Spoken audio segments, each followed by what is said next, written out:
नमस्कार दोस्तों, हमारे YouTube चैनल बुक्स प्ले में आपका स्वागत है।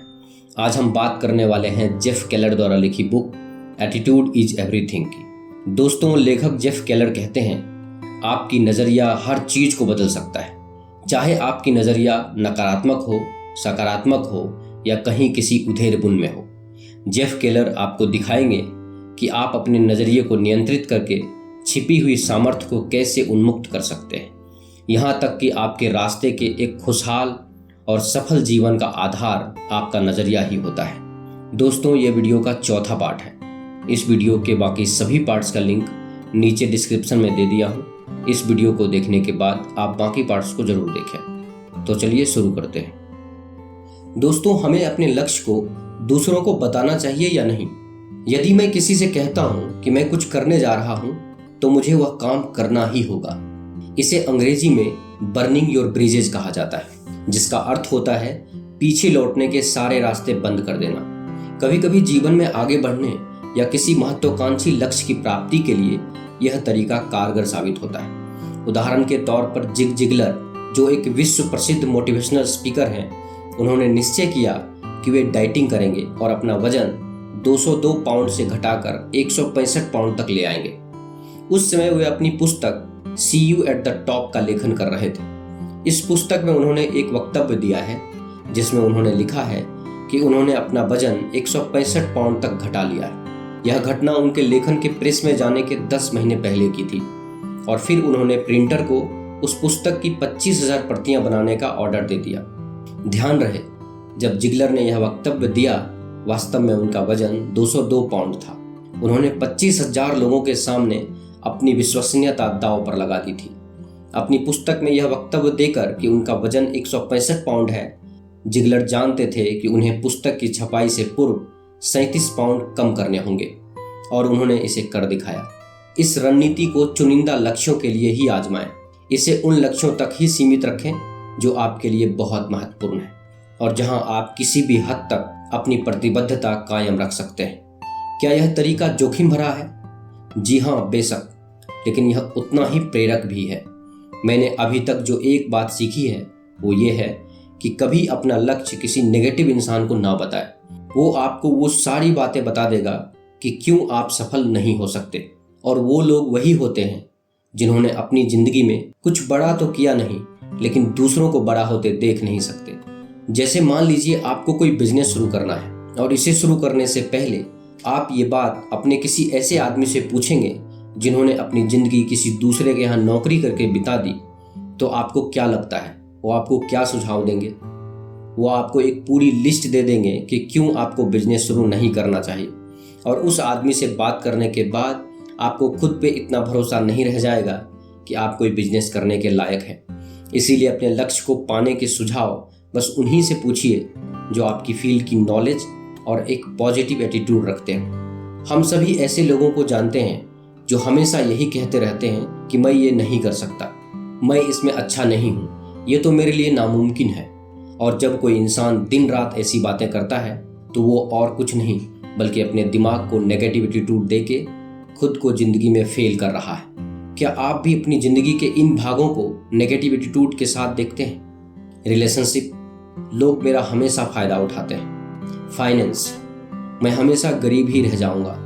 कैरियर, मुझे पता नहीं है मुझे क्या करना है, शायद मैं कभी कुछ नहीं कर पाऊंगा। अगर आप ऐसा नेगेटिव एटीट्यूड रखते हैं तो आपको परिणाम भी नेगेटिव ही मिलेंगे।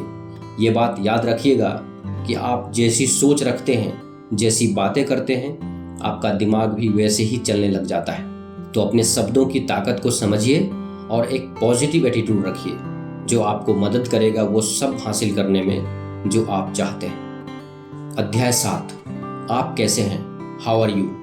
दोस्तों, इस अध्याय में पूछे गए प्रश्न का उत्तर देने में बॉडी लैंग्वेज का क्या रोल होता है और ये किस तरह जीवन में सहायक होती है के बारे में लिखा गया है। जब कोई पूछता है कि हाउ आर यू, तो अगर हमारा जवाब पॉजिटिव होगा तो बॉडी लैंग्वेज में भी नजर आएगा और हम सामने वाले को भी पॉजिटिव रिस्पॉन्स दे पाएंगे। हमारे जवाब देने का नज़रिया पॉजिटिव होना चाहिए, तभी हम दूसरों को भी पॉजिटिव तरीके से प्रेरणा दे पाएंगे। निराशा भरे जवाब बॉडी लैंग्वेज में भी उत्साह नहीं जगा पाते। इसके विपरीत पॉजिटिव रिस्पॉन्स हमेशा सफलता में सहायक सिद्ध होते हैं। लेखक ने अपनी पुस्तक में लिखा है, हम अक्सर लोगों से पूछते हैं हाउ आर यू, यानी आप कैसे हैं। हम यह सवाल सबको पूछते हैं। इसी सवाल का जवाब सब लोग अलग अलग तरीके से देते हैं, जो उनके एटीट्यूड को दर्शाता है। इसका जवाब लोग इस तरह से देते हैं, I am okay, okay, very bad, I am tired, fine इत्यादि। यह सभी जवाब उस व्यक्ति के एटीट्यूड को दिखाता है। अगर मैं आपसे पूछूं आप कैसे हैं, तो इसका जवाब 2 या 3 शब्दों से ज़्यादा नहीं होगा, और ये 2 या 3 शब्द आपके और आपके एटीट्यूड के बारे में काफ़ी कुछ बता जाते हैं। आमतौर पर इसका जवाब लोग 3 तरीके से देते हैं। पहला नेगेटिव रिस्पॉन्स, दूसरा मीडियोकर रिस्पॉन्स और तीसरा पॉजिटिव रिस्पॉन्स। चलिए इन तीनों बातों को थोड़ा विस्तार से समझते हैं। नेगेटिव रिस्पॉन्स, जब आप किसी नेगेटिव इंसान से पूछेंगे आप कैसे हैं, तो जवाब होता है कि मैं बहुत थका हुआ हूँ, आज का तो दिन ही बेकार था, जिंदगी में कुछ सही नहीं चल रहा और शायद कभी कुछ सही होगा भी नहीं। और ऐसे लोग खुद तो नेगेटिविटी में तो जीते ही हैं, और जो उनका हाल पूछता है उसे भी नेगेटिव फील करवाते हैं। मीडियोकर रिस्पॉन्स, इसमें लोगों का जवाब ये होता है कि बस भाई कट रही है, जिंदगी ठीक ठाक है, वही सब पहले जैसा चल रहा है। अब आप ही बताइए कि आप सच में ऐसे इंसान के साथ जिंदगी गुजारना चाहेंगे जो जिंदगी काट रहा है? क्या आप ऐसे इंसान के साथ बिजनेस करना चाहेंगे जो ऐसी सोच रखता है? क्योंकि ऐसे लोगों ने सालों साल मीडियोकर सोच और मीडियोकर बातें कर करके एक मीडियोकर एटीट्यूड बना लिया है, जो उन्हें मीडियोकर सोच और वैसी ही जिंदगी देगा। पॉजिटिव एटीट्यूड, वहीं अगर आप अच्छा ना होते हुए भी पूरी ऊर्जा के साथ जवाब देते हैं कि आप बहुत अच्छे हैं और आजकल बहुत अच्छा महसूस कर रहे हैं, तो आपके अंदर एक अद्भुत ऊर्जा आ जाती है और आपका आत्मविश्वास बढ़ जाता है। इसमें लोग अलग ही अंदाज में जवाब देते हैं, शानदार, जबरदस्त, जिंदाबाद, भाई इससे अच्छा तो कुछ हो ही नहीं सकता। और ऐसे लोग कभी भी आपको उदास या परेशान नहीं दिखेंगे। ये किसी भी समस्या का रोना नहीं रोते, बल्कि उस परेशानी से निकलने का रास्ता ढूंढते हैं। ऐसे इंसान के साथ हर कोई रहना चाहता है। वो एक पुरानी कहावत है ना, किसी के आने से खुशी होती है तो किसी के जाने से। और आपको भी एक ऐसा एटीट्यूड बनाना है कि आपके आते ही लोग खुशी से पागल हो जाए। इसीलिए जब भी आपसे कोई पूछे कि आप कैसे हैं, तो आप हमेशा कहें कि आप बहुत अच्छे हैं और बहुत अच्छा महसूस कर रहे हैं। शुरुआत में यह थोड़ा अटपटा लग सकता है, लेकिन यदि आप अपने जवाब पर अड़िग रहे तो आप जल्द ही यह पाएंगे कि आप अच्छा महसूस कर रहे हैं और लोग आपके आसपास रहना चाहेंगे। अध्याय 8, शिकायतें करना बंद करें, स्टॉप कंप्लेनिंग। दोस्तों, लेडी हॉलैंड का कहना है कि परेशानियां बच्चों की तरह होती है, आप उसका जितना लाड प्यार करेंगे वो उतनी ही बढ़ती चली जाएगी। इस अध्याय में लेखक जीवन में कंप्लेंट ना करने की सलाह देते हैं। अक्सर जीवन में समस्या आने पर, परेशानियों से घिर जाने पर, असफल होने पर हम शिकायत करने लगते हैं, निराश हो जाते हैं। लेखक कहते हैं कि कंप्लेंट करने के बजाय प्रॉब्लम के सॉल्यूशन पर ध्यान देना चाहिए। अपने दोस्तों और करीबी लोगों से समस्या की चर्चा करने में कोई बुराई नहीं है। अक्सर पॉजिटिव रिस्पॉन्स ही मिलते हैं। कंप्लेंट करना एक स्वाभाविक प्रक्रिया है जो अक्सर लोगों में देखी जाती है, लेकिन अधिक बार शिकायत करना, छोटी छोटी बातों में शिकायत करना उचित नहीं होता। पॉजिटिव नजरिया अपनाकर परेशानी का समाधान ढूंढना कंप्लेंट करने से अधिक बेहतर है। शिकायत करना खुद की कमजोरी को दिखाता है। वो इंसान जिंदगी में कभी कुछ बड़ा नहीं कर सकता जो हमेशा शिकायतें करता रहता है। अगर मेरे पास पैसे होते तो शायद मैं भी बिजनेस कर पाता। अगर मेरा एडमिशन उस कॉलेज में हुआ होता तो शायद मैं आज किसी बड़ी कंपनी में काम कर रहा होता। किसी ने सही कहा है, अगर आपके पास पीने के लिए साफ पानी और 2 वक्त का खाना है तो आपको शिकायत करने का कोई हक नहीं। आपको ये बात समझनी होगी कि कुछ नहीं है, इसका एटीट्यूड रख के आप कभी कुछ नहीं कर सकते।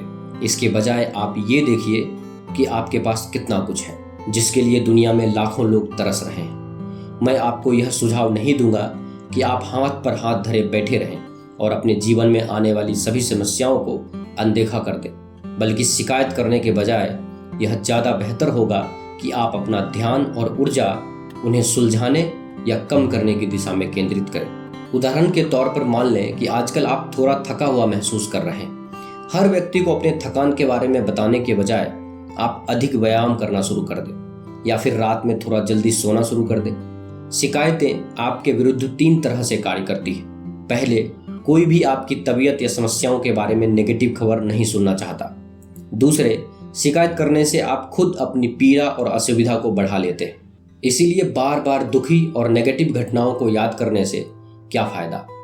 तीसरे, शिकायत खुद कुछ हासिल नहीं करती, उल्टा आपको अपनी स्थिति को सुधारने के लिए किए जाने वाले उपायों से विमुख कर देती है।